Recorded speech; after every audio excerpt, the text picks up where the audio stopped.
앉으시면서 인사합시다. 주 안에서 사랑합니다. 인사하시면 좋겠어요. 주 안에서 사랑합니다. 진심으로 사랑합니다. 자, 우리 파스칼은 이 땅에 세 종류의 사람이 있다고 했습니다. 한 종류의 사람은 불행한 사람이고, 한 종류의 사람은 괴로운 사람이고, 또 한 종류의 사람은 행복한 사람이 있다 그랬어요. 오늘 예배 드리시는 우리 성도님들은 다 행복한 사람이 되시기를 바라겠습니다.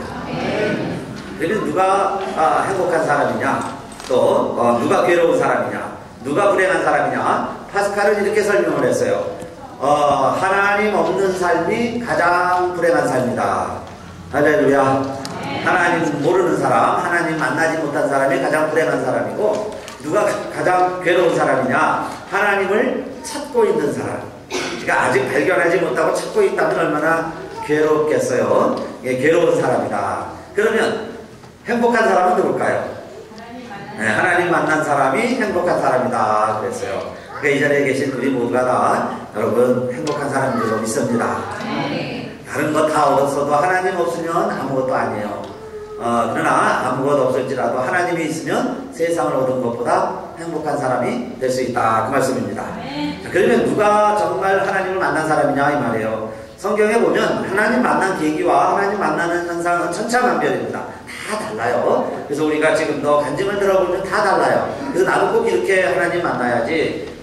하지만 하나님이 우리를 만나시는 패턴은 다 다를 수 있다 그 말입니다. 자, 그러나 그 가운데서 오늘은 이사야가 어떻게 하나님을 만났는가 하는 말씀을 드리면서 정말 우리들도 하나님 만난 거 확인하고 하나님 만난 사람처럼 행복하게 살기를 원하면서, 자, 오늘 제목이 하나님 경험하기인데 이사야의 경험을 통해서 오늘 우리들도 하나님을 경험하기를 소원합니다. 첫째로 하나님 만나는 사람들 보면 다 만나는 때와 장소가 있어요.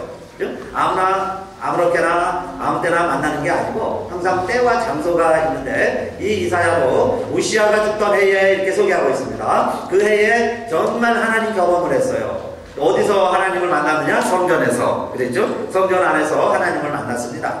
이 우시아 왕은 성경에 보면 좋은 왕으로 시작을 합니다. 하나님 보시기에 좋아하더라 하는 말이 그렇게 많지 않지요. 그런데 우시아는 역대하 26장 4절이죠.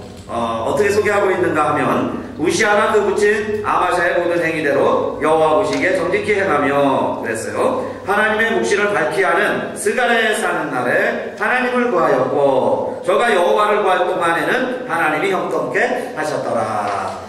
하나님을 구하니까 하나님이 왕의 삶을 형통케 해주셨어요. 왕이 형통하니까 나라가 평안한 거죠. 그게 우시아의 시작입니다. 그런데 성경에 꼭 더 지나가 보니까 16절에 이렇게 표현합니다. 저가 강성하여짐에 그 마음이 교만하여 악을 행하여 그 하나님 여호와께 범죄하되 곧 여호와의 전에 들어가서 향단에 분향하려 한지라 그랬어요. 그래서 제사장 아샤야가 다른 제사장들과 함께 왕이시여 그렇게 하면 안 됩니다 하고 몇 번 충원을 드렸지만은 막무가내로 가서 마음대로 제 예배를 드렸다 하는 이야기예요.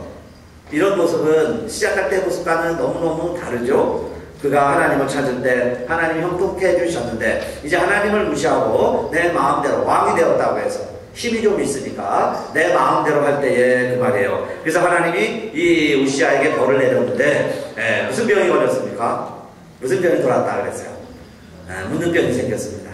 그 당시에 문둥병에 걸리면 왕이라고 해서 예외가 아니에요. 반드시 격리를 시키게 되어 있습니다. 그래도 왕이니까 일반 문둥병자가 사는 곳에 보내는 게 아니고 왕궁 안에 별궁을 만들어서 그 별궁에 거하겠어요. 그래서 그 문둥병이 나오면 다시 왕 노릇할 수 있고, 만약에 낫지 않으면 거기 평생 있어야 합니다. 그런데 낫지는 않았어요. 그래서 병궁에서 평생을 있게 되는 거죠. 그리고 오늘 본문처럼 그 우시아 왕이 죽을 때 이야기해요. 죽는 해에 성전에 다시 이사야가 들어와 봤습니다. 마음대로 해도 되는 줄 알았던 성전, 그곳에서 왕이 마음대로 하다가 정말 하나님의 그런 재앙 때문에 평생을 그렇게 지내고, 그 우시아가 죽던 해 그 말이에요. 성전에 들어와 보니까 이 성전이요, 그냥 사람이 지은 성전이 아니고 하나님의 영광이 가득한 성전임을 이사야가 보게 되었던 겁니다. 오늘도 우리들이 여러분 이 건물 그냥 보면 뭐 대수롭지 않죠. 그런데 어떤 사람에게 성전 들어오면서 하나님의 임재를 경험하는 거예요. 하나님 함께 계심을 체험을 합니다. 저와 여러분도 예배 드리시다가 아니 성전에 들어오기만 해도 하나님의 숨결을 느끼고 하나님의 임재를 경험하는 여러분 경험이 있게 되시기를 축원합니다. 하나님을 만난 사람들은 어디서든지 하나님을 경험할 수 있어요. 그렇죠? 근데 내 안에 하나님이 안 계시면 어디에 가도 하나님 경험하기가 힘든 거예요. 내가 사랑으로 충만하면 많은 사람들 통해 사랑을 발견하고 느낍니다. 그렇죠? 그래서 우리 성도님들도 정말 이게 하나님의 집이라는 거예요. 하나님이 이곳에서 우리가 만나자고 약속을 하셨어요. 그래서 우리 성전에 오실 때마다 정말 하나님을 만나고 하나님을 경험하게 되시는데, 그런데 정말 하나님을 만났는데 스랍들이 보이죠? 그러니까 이 스랍들은 하나님의 근위 천사라고 할 수 있어요. 가장 측근에서 하나님을 지켜주는 거예요. 근데 그게 보좌에 앉아있는 왕을 하나님을 이 스랍들이 날개짓을 하면서 지켜주고 있습니다. 그런데 두 날개로는 얼굴을 가렸다 그랬어요. 얼굴을 가렸다는 이야기는 천사들이라 할지라도 하나님을 직접 볼 수가 없는 거예요. 하나님을. 그만큼 하나님은 거룩하신 분이고 그 하나님이 성전에 계실 때 성전이 하나님의 영광으로 가득 찼다 그 이야기죠. 또 스랍들이 또 발도 가립니다. 겸손한 걸 말하는 거죠. 그리고 두 날개짓을 합니다. 마치 새처럼 그림이 있죠. 그것처럼 되어 있는 천사들이 하나님을 보좌를 그 좌우에서 보필하고 보좌하고 있었더라 하는 이야기예요. 그런데 하나님의 영광이 얼마나 가득한지, 또 하나님이 이 성전 안에 들어와 계실 수나 있겠습니까? 그 크신 하나님이. 그런데 하나님의 옷자락이 성전에 이렇게 걸쳐져 있는데 그것으로 말미암아 영광이 교회에 가득하게 되었다 그랬어요. 이게 이 이사야가 본 성전의 모습인데, 그거를 경험하는 순간 이 이사야는 몸이 떨렸습니다. 경련이 온 거예요. 몸이 부들부들 떨렸어요. 그러고 보니까 땅이 흔들리는 겁니다. 여러분요, 땅이 흔들리는데 안 흔들릴 사람이 어디 있겠어요?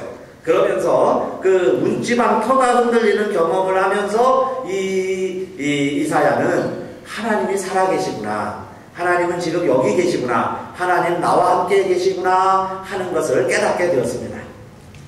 오늘 우리들에게도 때로는요, 언제 우리가 하나님을 만나게 되느냐, 우리가 평안하고 아무 일이 없고 건강하고 가정에 문제가 없고 사업이 잘 되고 직장 잘 다니고 그러다 보면은 내가 잘해서 우리가 그냥 잘해서 그렇게 되는 줄 알고 하나님을 경험하지 못하는 경우가 많이 있습니다. 그래서 현대는 더욱 그렇죠. 부족함이 없어요.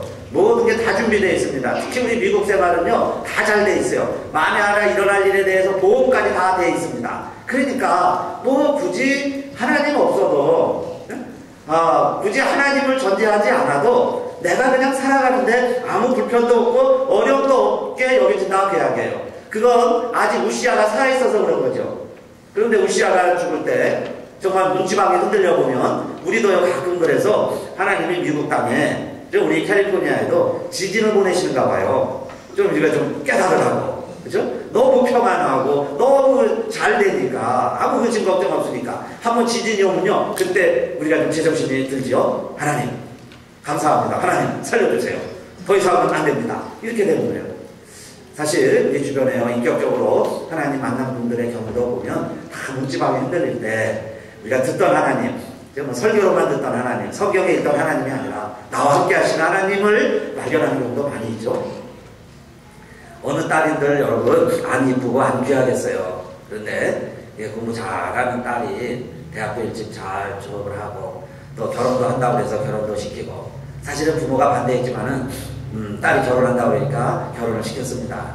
그래서 좀 잘 살면 또 좋겠는데 미국에 간다는 거예요. 어린 아들 하나 데리고. 그래서 또 부모는 내심 반대했지만은 그래 미국 가서 살아라. 그래서 미국 와서 고생하면서 뭐 우리가 미국 생활하듯이 그렇게 다 지낸 것 같아요. 그러면서 지내다가 또 남편과 맞지 않아서 이혼도 하게 됩니다.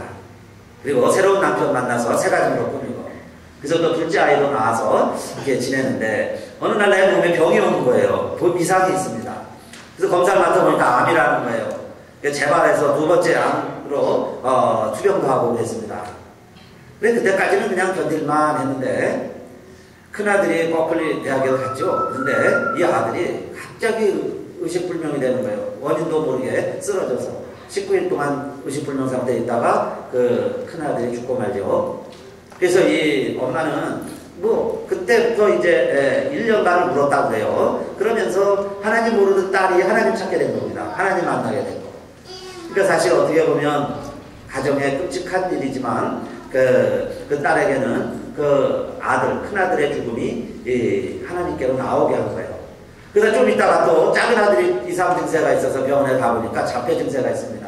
자폐아로 판정을 받았어요. 그래서 이 아들만이라도 온전하게 키워보려고 이제 하와이를 가죠. 좀 공기 좋은 데 가서 키워본다고 하와이 가서 이 아들을 그 부부가 키워본 거예요.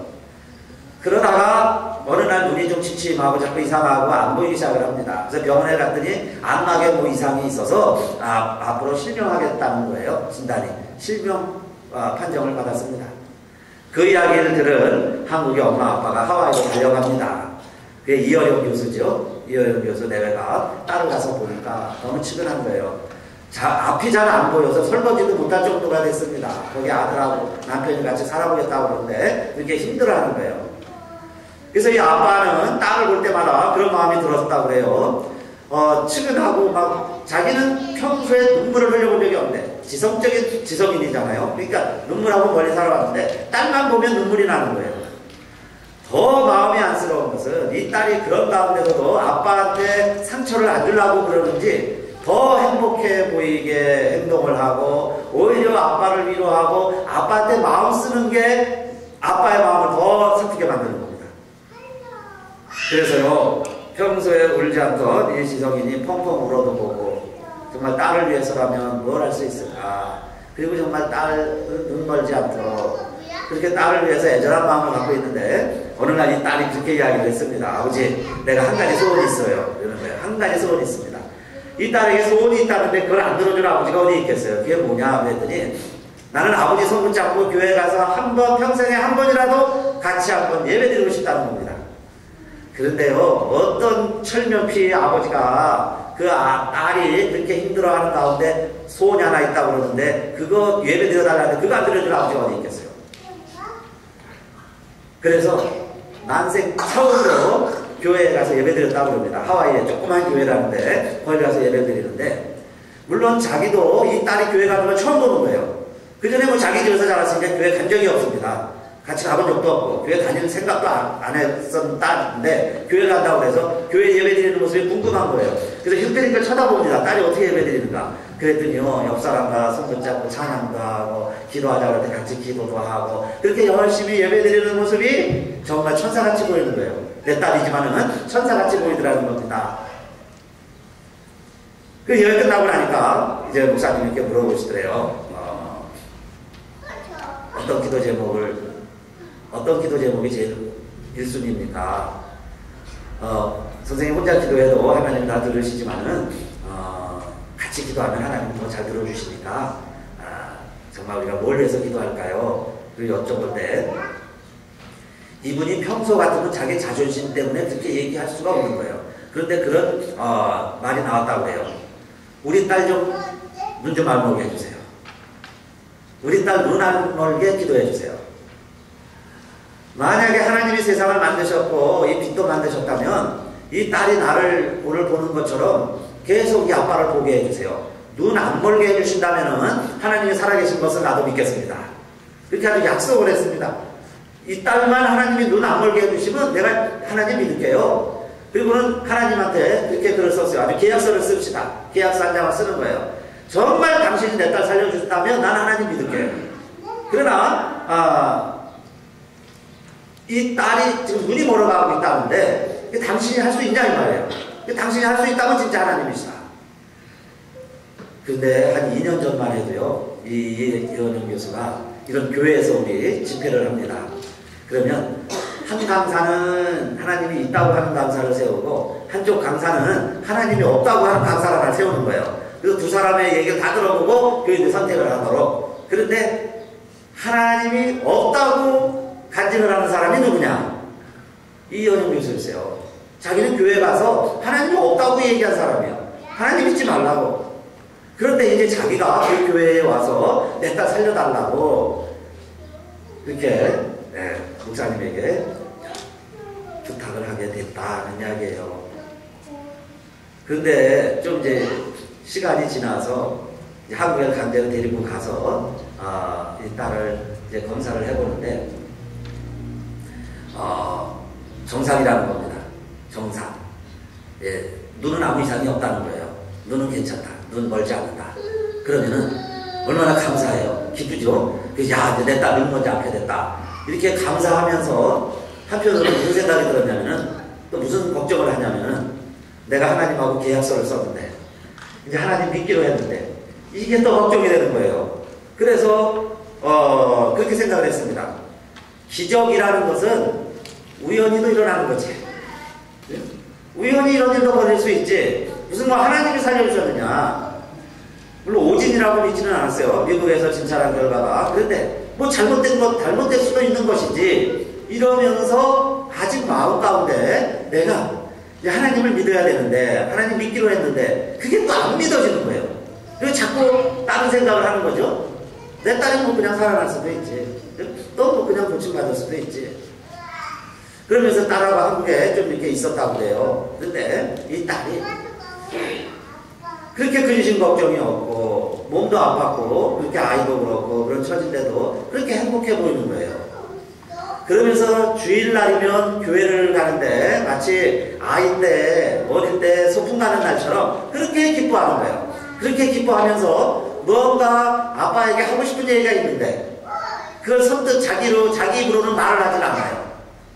이미 아버지 소원 하나 들어줬잖아요. 교회에서 예배 드렸으니까. 자기는 이제 그 외에도 뭐 출장 때문에 강연 때문에 전부 바쁘게 다니니까.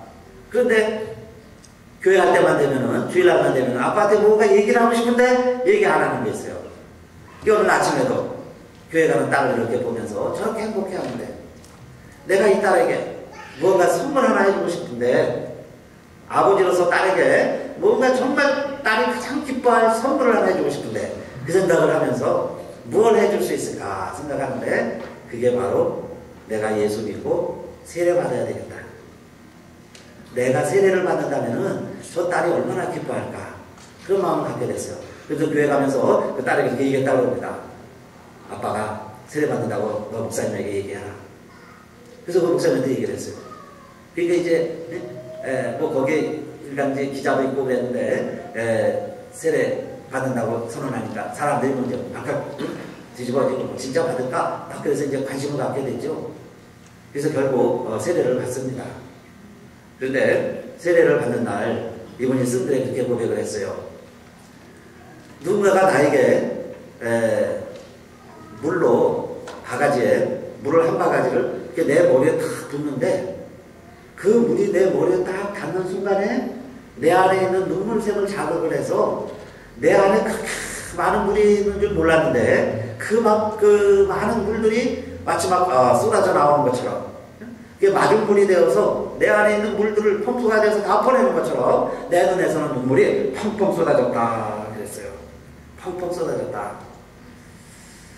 그리고는 내 안에 있는 불신과 내 안에 있는 모든 죄악된 모습과 내 마음에 응어리진 시커먼 상처들이 다 씻겨나갔다 그랬어요. 다 씻겨줬다. 하나님께서도 눈물을 통해서 다 씻어줬다는 거예요. 그런데 모든 하나님 만나는 과정이 그렇죠. 처음에는 두려움이 와요. 막 지금 이 터가 흔들리고 불안하고 걱정이 되다가 자, 두 번째는 다 그런 경험을 하죠. 나 같은 죄인을 하나님 만나주셨고 그래서 이사야도 그걸 고백한 겁니다. 큰일 났다. 하나님이 여기 계신데 내가 어떻게 하나님을 만났네. 나 같은 죄인이 하나님을 만났어. 그러면서 어떻게 해야 살까?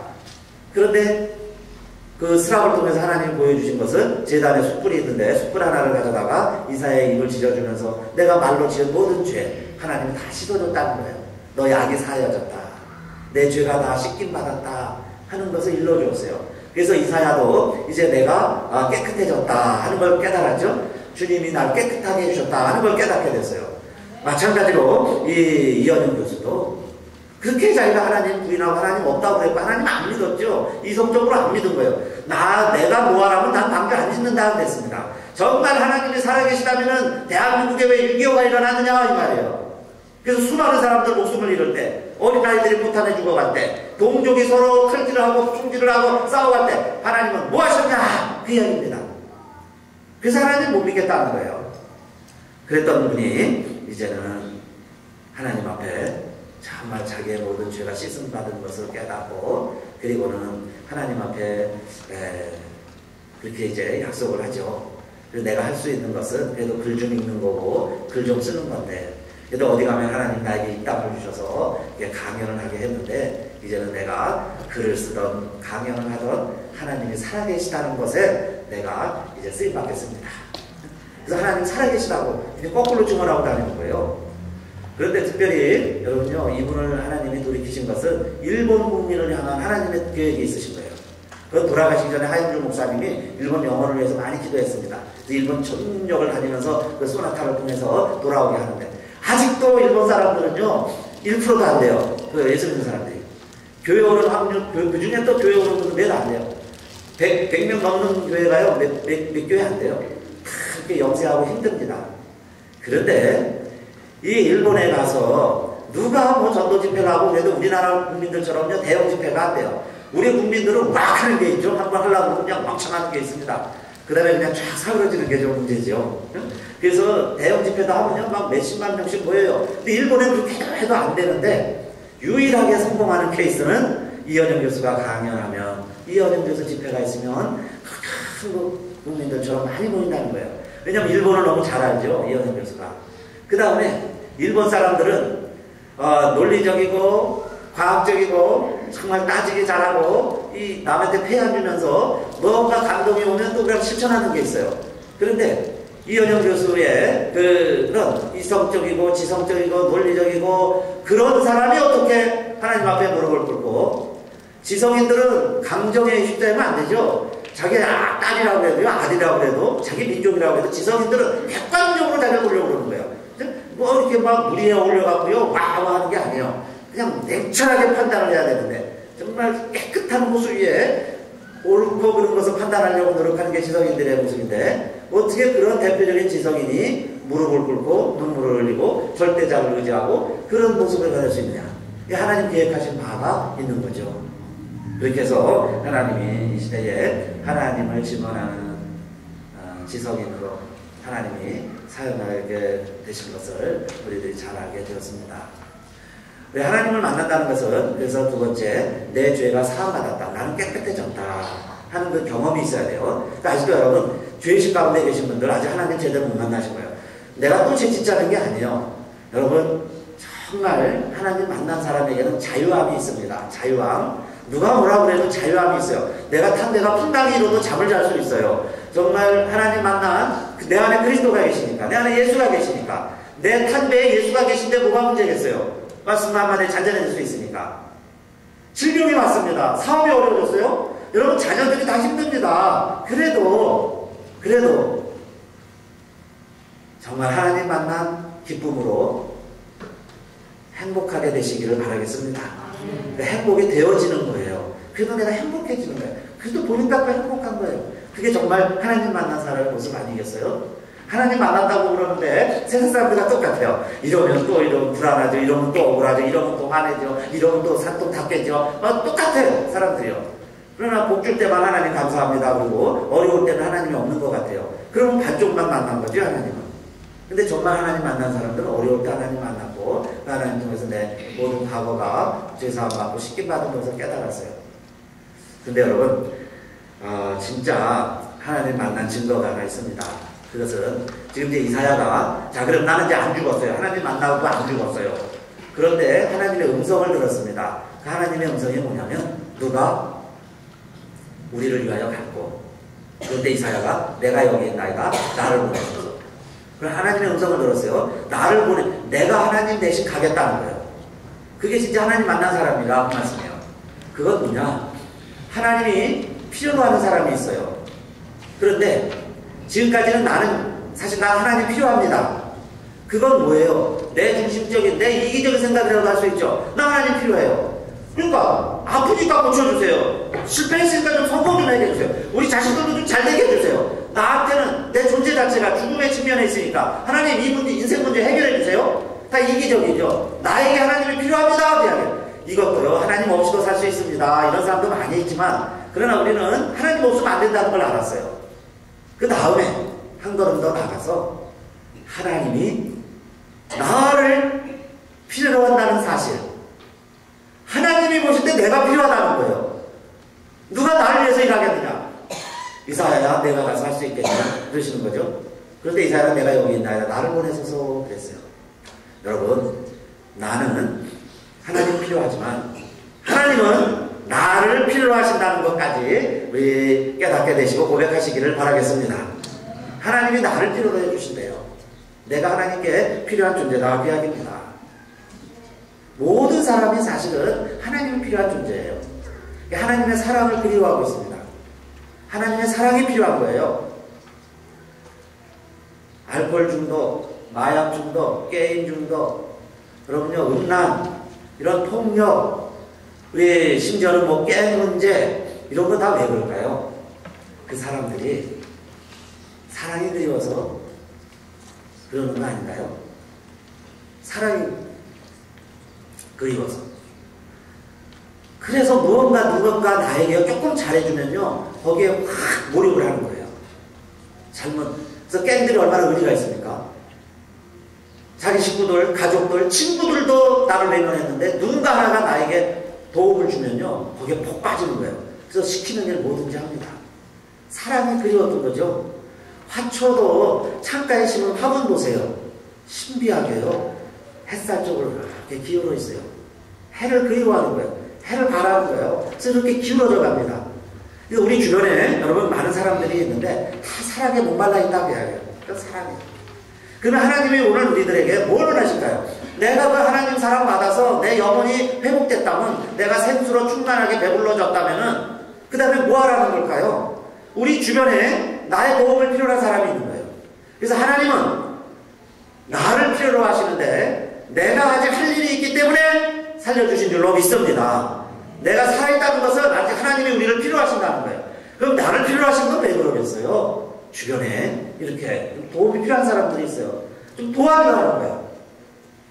누군가 한 사람이요, 조금만 사랑을 베풀면 그게 맞은 꿀이 돼가지고 그 사람의 영혼에 있는 정말 눈물을 다 쏟아낼 정도로, 그렇죠?